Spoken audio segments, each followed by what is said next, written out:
Hi everyone, good morning. Um, I thought this was gonna be an okay time to make this video, especially since I haven't made one in a while, but there seems to be some ruckus outside. Kind of. But anyway, today is my birthday. Yay! And I'm turning 21, and even though 21 also involves being legally allowed to drink alcohol, there's no way in hell that I would do that. Because alcohol, drugs, and smoking affects your health, your body, your mind, and it's not good.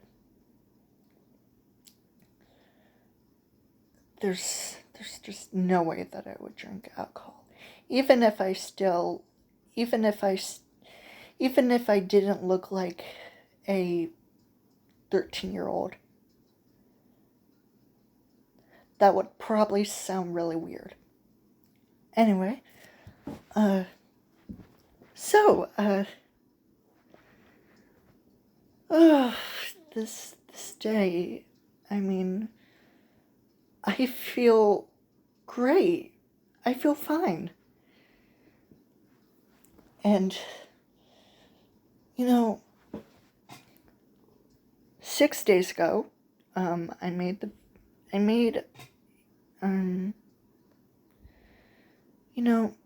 6 days ago, I made a video about how I still want my version of the Schmidt Family to be put in the FNAF canon.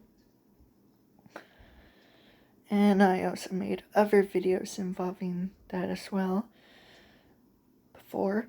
But anyway, I spoke to someone on Twitter who, let me just, I just need to,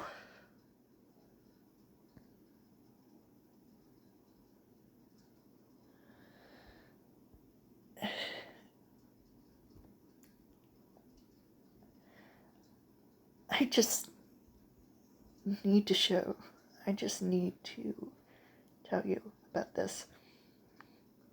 So this person, so the only conditions that I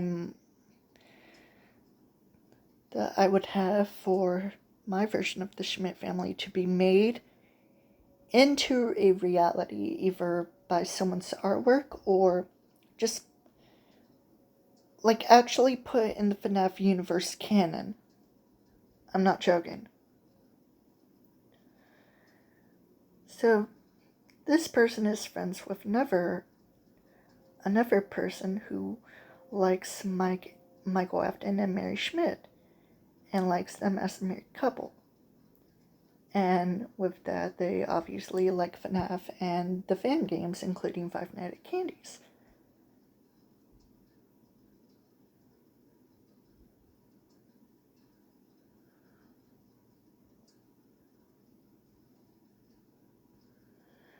Now, I just...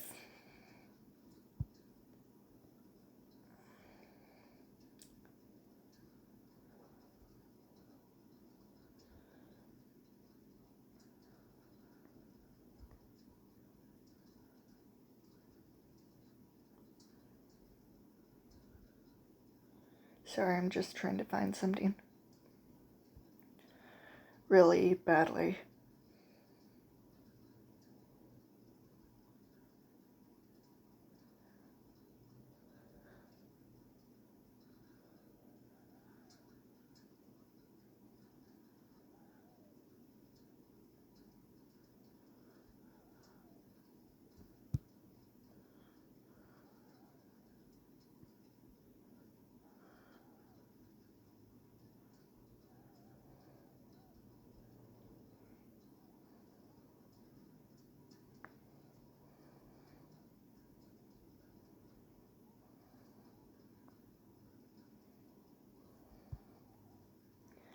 You know what? Never mind.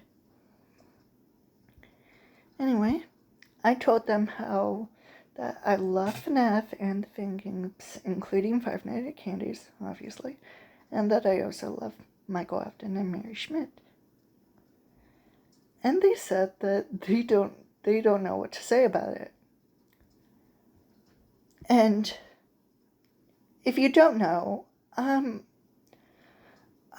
I thought I was the only one who thought they would be a married couple, but apparently I'm not the only one anymore. As apparently some other people think of that. I love Michael Afton and Mary Schmidt, and I think that they would be a married couple, despite the obvious flaws about them. So there's 3 flaws. 1, that Five Nights at Candy's isn't canon in the FNAF universe, including the current lore of Five Nights at Freddy's. Number 2, the creator of Five Nights at Candy's, Emil Mago, said that Mary's and Mike's last names are just a coincidence. Which, it makes sense, especially since there are real-life people who have the same last name but no relation to each other. And that Mary, being a child in the early 60s, probably born in the 1950s, and Michael Afton, 16 years old, born in 1967, they would have a big age gap. My perspective being 12 years. But I really don't care, at least all of them anymore, because honestly, I don't know. I mean, sure, age gaps would be problematic, but at the same time, I knew a friend who told me that her parents have an 11-year age gap. And if you know about Indiana Jones, you know that Indy and Marion have a 10-year age gap. So Mary and Michael having a 12-year age gap doesn't seem that bad. I mean, it would still be weird, awkward at least, but it doesn't bother me that much anymore. I can at least tolerate it. But then again, people also make them a married couple with AUs, having them being the same age, or like just a few years apart. That doesn't seem so bad. But if I had to be canonical about it, they would have a 12-year age gap, of course, and I would see no problem with them being a married couple, even with that huge age gap. I mean, come on, people. There are way worse age gaps than 12 years. I'm serious. And besides, they both suffered through trauma. Even though mostly they got over it, but it still seemed to haunt them. Due to Mary, with Vinny and the actors possessing the animatronics of the rat and cat, tormenting Mary, technically, and Michael, his father, William Afton, being a serial killer who is a narcissistic psychopath who killed children all because of his own child dying by an accidental prank caused by Michael. So yeah.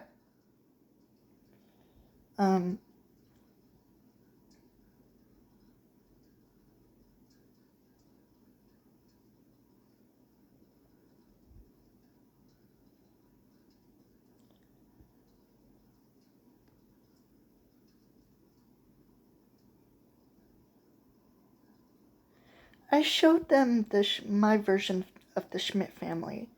Michael, Mary, my character Quinzel, and Marilyn.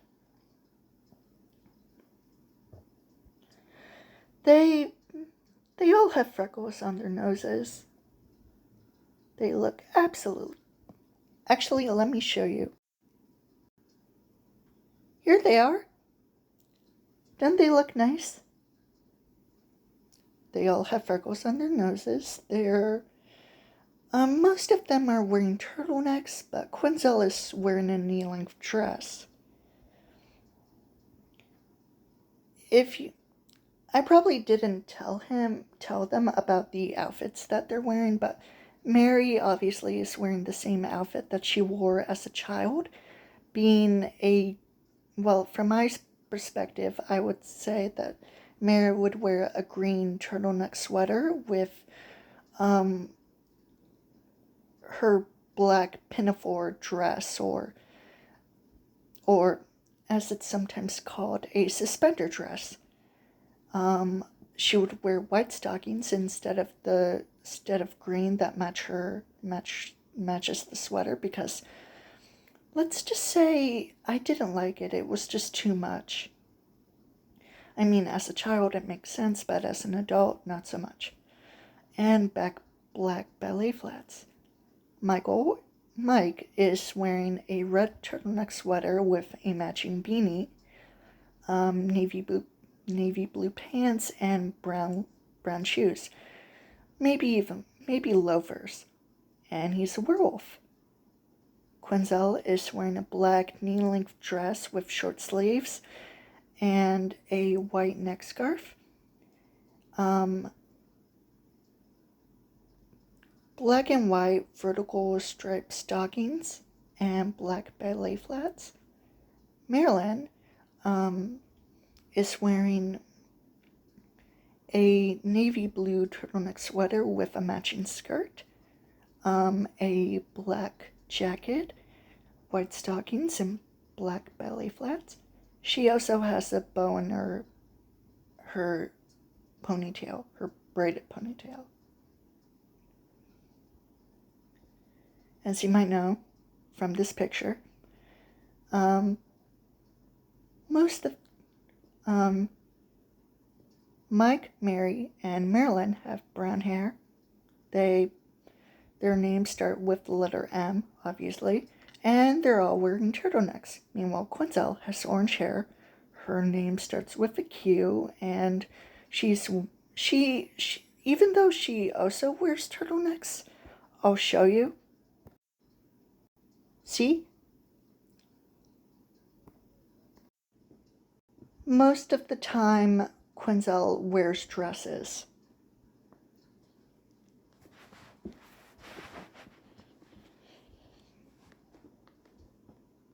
Now, Quinzel and Marilyn are 1 year apart. Quinzel being born in 1989, and Marilyn being born, of course, in 1990. Their birthdays are also 1 day apart.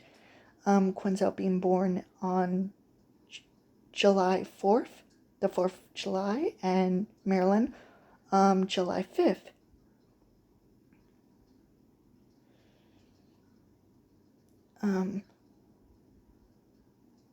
Yeah, that's all for this video. I hope to see you in the next one. Bye!